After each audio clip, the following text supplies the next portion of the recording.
ప్రభునందు ప్రియా దేవుని ప్రజలందరికీ ప్రభు పేరట ప్రత్యేకముగా వందనాలు తెలియచేసుకొనుచున్నాను.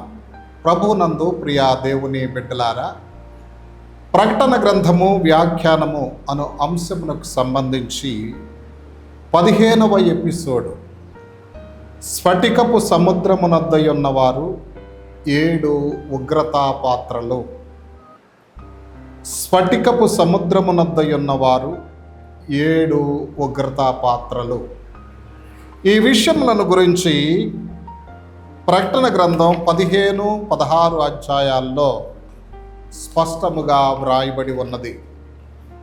ప్రభునందు ప్రియ దేవుని బిడ్డలారా, స్ఫటికపు సముద్రమునద్ద ఉన్నవారు, ప్రస్తుతం ఈ అంశాన్ని గురించి ధ్యానించుదాం.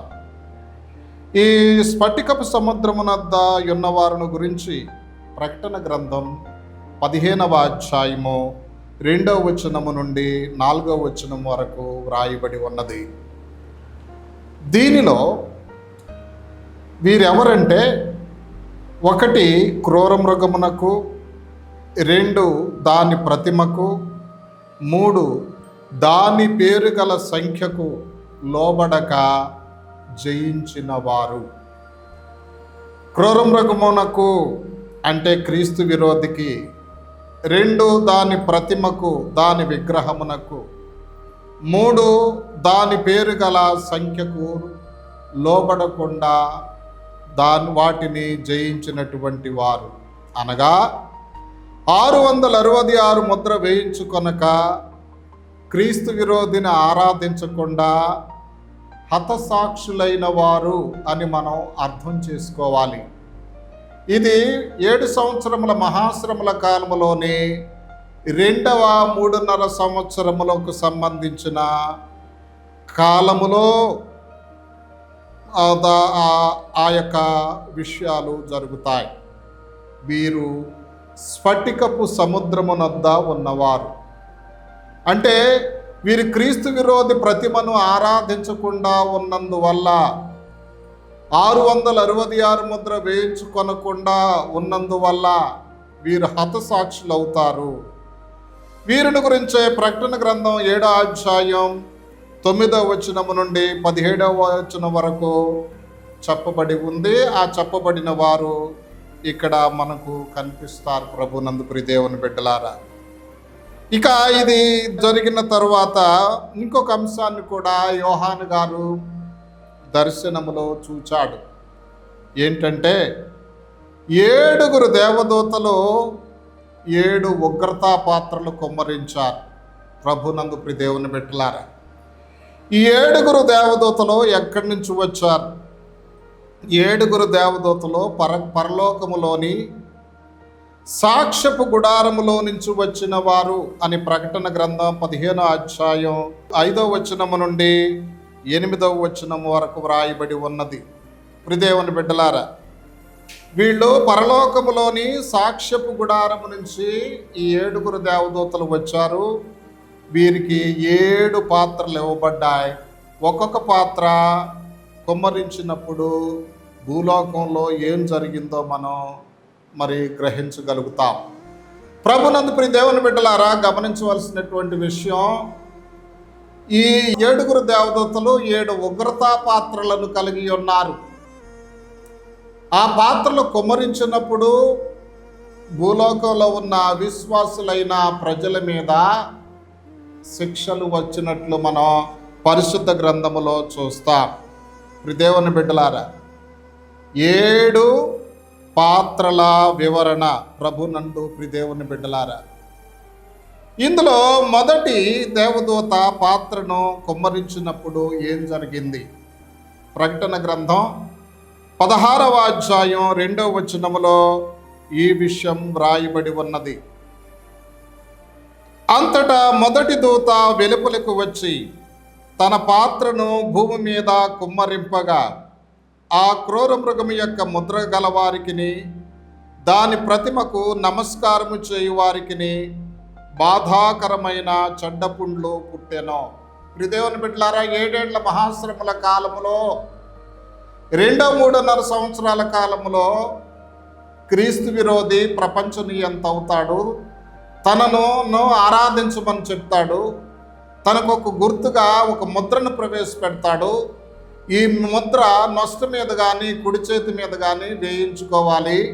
ఈ ముద్ర వేయించుకోకపోతే క్రయ విక్రయాలు చేసే వీలుండదు. ఈ విషయం బైబిల్లో ప్రకటన గ్రంథం 13వ అధ్యాయం 16వ వచనం నుండి 18వ వచనం వరకు మనము చదివి ఉన్నాం. ప్రభునందు ప్రియ దేవుని బిడ్డలారా, అయితే మనం గమనించవలసినటువంటి విషయం ఏమిటంటే, చాలామంది ఈ యొక్క ముద్రను వేయించుకుంటారు. వేయించుకున్నప్పుడు దేవుని శిక్షలు వారి మీదకు వచ్చి పడటం జరిగింది. ఆ ముద్ర వేయించుకున్న వారికి కలుగు శిక్షలు. మొదటి దూత తన పాత్రను భూమి మీద కుమ్మరించినప్పుడు ఏం జరిగిందంటే, ఈ ముద్ర వేయించుకున్న వారికి, క్రూర మృగము యొక్క ముద్ర గల వారికి, దాని ప్రతిమకు నమస్కారం చేయి వారికి బాధాకరమైన చెడ్డ పుండ్లు పుట్టెను. మనం ఏమనుకుంటామంటే, క్రీస్తు విరోధ పరిపాలనా కాలంలో వాడు ముద్ర వేయించుకుంటే మనకంతా సవ్యంగా ఉంటుంది అనుకుంటాం. ఒకవేళ నిన్ను సవ్యంగా వాడు చూడొచ్చేమో కానీ, నీకు అవసరాలు వాడు తీర్చొచ్చేమో కానీ, ముద్ర వేయించుకున్నందువల్ల దేవుని ఉగ్రత 666 ముద్ర వేయించుకున్న వారి మీదకి దిగుతాది. ప్రభునందు ప్రియులారా, అది మొదటి దూత తన పాత్రను భూమి మీద కుమ్మరించినప్పుడు జరిగింది. ఇక రెండవ దూత తన పాత్రను భూమి మీద కుమ్మరించినప్పుడు ఏం జరిగింది? ప్రకటన గ్రంథం 16వ అధ్యాయం 3వ వచనం. రెండవ దూత తన పాత్రను సముద్రములో కుమ్మరింపగా సముద్రము పీనుగ రక్తము వంటిదాయను. అందువలన సముద్రములో ఉన్న జీవజంతువులన్నీ చచ్చెను. దేవుని బిడ్డలారా, రెండవ దేవదూత తన పాత్రను సముద్రం మీద కుమ్మరించింది. సముద్రం అంతా పీనుగ రక్తంగా మారిపోయిందంట. సముద్రములో ఉన్న జీవజంతువులన్నీ చచ్చిపోయాయట. అంటే చేపలు చనిపోయాయి. సముద్రంలో ఉన్న నీరు రక్తంగా మారిపోయింది అంటే సముద్రం మీద జీవనాధారం చేసేటువంటి వారికి చాలా నష్టం వాటిల్లింది. ప్రభునందు ప్రియ దేవుని బిడ్డలారా, వీళ్ళంతా ముద్ర వేయించుకున్న వాళ్ళ మీదకు వచ్చి పడేటువంటి శిక్షను గమనించాలి. మనం అనుకోవచ్చు ముద్ర వేయించుకుంటే హ్యాపీగా ఉంటామని. అంటే క్రీస్తు విరోధి నిన్ను ఏం చేయకపోవచ్చు, కానీ 666 ముద్ర వేయించుకుంటే దేవుడు మాత్రం నిన్ను శిక్షించటం మానడం. ఇక మూడవ పాత్ర కుమ్మరించినప్పుడు ఏమి జరిగింది? ప్రకటన గ్రంథం 16వ అధ్యాయం 4వ వచనం నుండి 7వ వచనం వరకు. మూడవ దూత తన పాత్రను నదులలోను జలధారల్లోను కుమ్మరింపగా అవి రక్తమాయను. అప్పుడు వర్తమాన భూత కాలముల్లో ఉండు పవిత్రుడా, పరిశుద్ధుల రక్తమును ప్రవక్తల రక్తమును వారు కార్చినందుకు తీర్పు తీర్చి వారికి రక్తము త్రాగనిచ్చితివి. దీనికి వారు పాత్రులే. నీవేలాగు తీర్పు తీర్చితివి గనుక నీవు న్యాయవంతుడు అని జలముల దేవదూత చెప్పగా వింటిని. అందుకు అవును ప్రభువా, దేవా సర్వాధికారి, నీ తీర్పు సత్యములను న్యాయములనై ఉన్నవని బలిపీఠము చెప్పుట వింటిని. ప్రియదేవుని బిడ్డలారా, మూడవ దేవదూత తన పాత్రను నదుల్లోనూ దారల్లోనూ కుమ్మరించినప్పుడు మంచినీళ్ళు రక్తమైపోయినాయి. ప్రభునందు ప్రియదేవుని బిడ్డలారా, నువ్వు 666 ముద్ర వేయించుకుంటే దేవుడు ఊరుకుంటాడనుకుంటున్నావా? మంచినీరు లేకుండా నీకు చేస్తాడు దేవుడు. నీరు రక్తముగా మార్చివేస్తాడు. ప్రభునందు ప్రియదేవుని బిడ్డలారా, ఇది గుర్తుపెట్టుకోవాలి. ఇక 4వ దేవదూత తన పాత్రను కుమ్మరించినప్పుడు ప్రకటన గ్రంథం 16వ అధ్యాయం 8వ వచనం నుండి 9వ వచనం వరకు. 4వ దూత తన పాత్రను సూర్యుని మీద కుమ్మరింపగా మనుషులను అగ్నితో కాల్చుటకు సూర్యునికి అధికారం ఇయ్యబడెను. కాగా మనుషులు తీవ్రమైన వేడిమితో కాలిపోయి ఈ తెగుళ్ళ మీద అధికారము గల దేవుని నామమును దూషించరు గాని ఆయన్ని మహింపరచునట్టు వారు మారు మనసు పొందిన వారు కారు. దేవుని నామానికి స్తోత్రం. హల్లెలూయా. 4వ దేవదూత తన పాత్రను సూర్యుని మీద కుమ్మరించినప్పుడు ఏం జరిగిందంటే, మనుషులను కాల్చడానికి, అగ్నితో కాల్చడానికి సూర్యునికి అధికారం ఇవ్వబడింది. ఈ రోజుల్లో ఈ వేడిమిని మనం తట్టుకోలేకపోతున్నాం. ఈ వేసవిలో 48-49 డిగ్రీలు. కానీ అప్పుడు ప్రభునందు ప్రియదేవుని బిడ్డలారా ఇంకా ఎండ తీవ్రత ఎక్కువైపోద్ది. ముద్ర వేయించుకున్న వాళ్ళందరూ కాలిపోతారని దేవుని వాక్యంలో రాయబడి ఉంది. ఇక 5వ దూత తన పాత్రను, ప్రకటన గ్రంథం 16వ అధ్యాయం 10-11, 5వ దూత తన పాత్రను ఆ క్రూర మృగము యొక్క సింహాసనం మీద కుమ్మరింపగా దాని రాజ్యము చీకటి కమ్మెను. మనుషులు తమకు కలిగిన వేదన బట్టి తమ నాలుకలు ఖర్చుకొని చుండిరి. తమకు కలిగిన వేదనను బట్టి పుండ్లను బట్టి పరలోకమందున్న దేవుని దూషించిరి, కానీ తమ క్రియలను మాని మారు మనసు పొందిన వారు కారు. 5వ దూత పాత్ర కుమ్మరించినప్పుడు వేదనను బట్టి నాలుకలు ఖర్చుకుంటారట. ఎందుకంటే క్రూర మృగం యొక్క సింహాసనం మీద కుమ్మరించారంట దేవదూతలో. ఆ క్రూర మృగం యొక్క మనుషులు దాని ముద్ర వేయించుకున్న వాళ్ళందరూ వేదన చెందుతారు, నాలుకలు ఖర్చుకుంటారని రాయబడి ఉంది. 6వ దూత పాత్రను కుమ్మరించినప్పుడు ఏం జరిగింది? ప్రకటన గ్రంథం 16వ అధ్యాయం 12-16 వచనాలు. 6వ దూత తన పాత్రను యూఫ్రటీస్ అని మహానది మీద కుమ్మరించగా తూర్పు నుండి వచ్చు రాజులకు మార్గము సిద్ధపరచబడినట్లు దాని నీళ్లు ఎండిపోయెను. మరియు ఆ ఘట సర్పము నోట నుండి, అబద్ధ ప్రవక్త నోట నుండి కప్పల వంటి 3 అపవిత్రాత్మలు బయలువెళ్ళగా చూచితిని. అవి సూచనలు చేయనట్టు దయ్యముల ఆత్మలే. అవి సర్వాధికారి అయిన దేవుని మహాదినమున జరుగు యుద్ధమునకు లోకమంతట ఉన్న రాజులను పోగు చేయవలనని వారి యొద్దకు బయలు వెళ్ళి హెబ్రీ భాషలో హార్మెగిద్దోను చోటునకు వారిని పోగు చేశాను. ఇదిగో నేను దొంగ వలె వచ్చుచున్నాను. దేవుని నామానికి స్తోత్రం, హల్లెలూయా.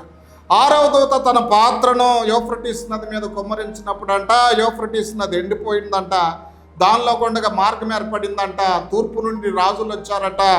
హార్ముగద్దన్ అనే స్థలంలో క్రీస్తు విరోధి సేనలకు యుద్ధం జరిగినట్లు ఈ వచ్చిన భాగంలో మనకు కనిపిస్తుంది.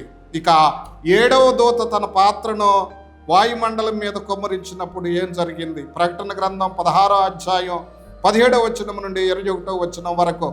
7వ దూత తన పాత్రను వాయుమండలం మీద కుమ్మరించగా సమాప్తమైనదని చెప్పుచున్న ఈ యొక్క గొప్ప స్వరం గర్భాలయంలో ఉన్న సింహాసనము నుండి వచ్చెను. అప్పుడు మెరుపులను, ధ్వనులను, ఉరుములను పుట్టెను. పెద్ద భూకంపం కలిగెను. ప్రసిద్ధమైన మహాపట్టణం 3 భాగములాయను. అన్ని జనుల పట్టణములు కూలిపోయిను. తన తీక్ష్ణమైన ఉగ్రత అయిన మధ్యము గల పాత్రను మహాబబులోనికి ఇవ్వాలని దాన్ని దేవుని సముఖంలో జ్ఞాపకం చేసిరి. ప్రతి ద్వీపము పారిపోయిను, పర్వతములు కనబడకపోయిను. 5 మణుగుల బరువు గల వడగండ్ల దెబ్బ మిక్కిలి గొప్పదైనందున ఆ మనుషుల ఆ దెబ్బను బట్టి దేవుని దూషించిరి. దీంతో ఉగ్రతా పాత్రలు సమాప్తం అయిపోయినాయి. ప్రభునందు ప్రియదేవుని బిడ్డలారా, నువ్వేమనుకుంటావంటే 666 ముద్ర వేయించుకుంటా నాకు క్షేమం జరుగుద్ది అనుకుంటా. ఒకవేళ క్రీస్తు విరోధ ద్వారా నీకు క్షేమం ఉండొచ్చు, కానీ దేవుడు నిన్ను మాత్రం ఉగ్రతా పాత్రలు కుమ్మరించి శిక్షించడం జరుగుతుంది. కాబట్టి ఇటువంటి ఉపద్రవాల్లో మనం పడకుండా ఎత్తబడే గుంపులో ఉందాం. అటువంటి కృపా పరిశుద్ధాత్మ దేవుడు మనకు దయచేయుదురుగాక. ఆమేన్. తండ్రి నీ వందనాలు నాయన. స్ఫటిక సముద్రమున ఎత్తున్న వారు 7 ఉగ్రతా పాత్రల గురించి మాకు తెలియచేసినందుకు స్తోత్రాలు. ఈ విషయంలో మనసులో భద్రపరచుకొని మీ వాక్యానుసార జీవితం జీవించే భాగ్యం దయచేయమని యేసు పరిశుద్ధ నామంలో ప్రార్థించి స్తుతించి వేడుకొనుచున్నాం పరమ తండ్రి. ఆమేన్.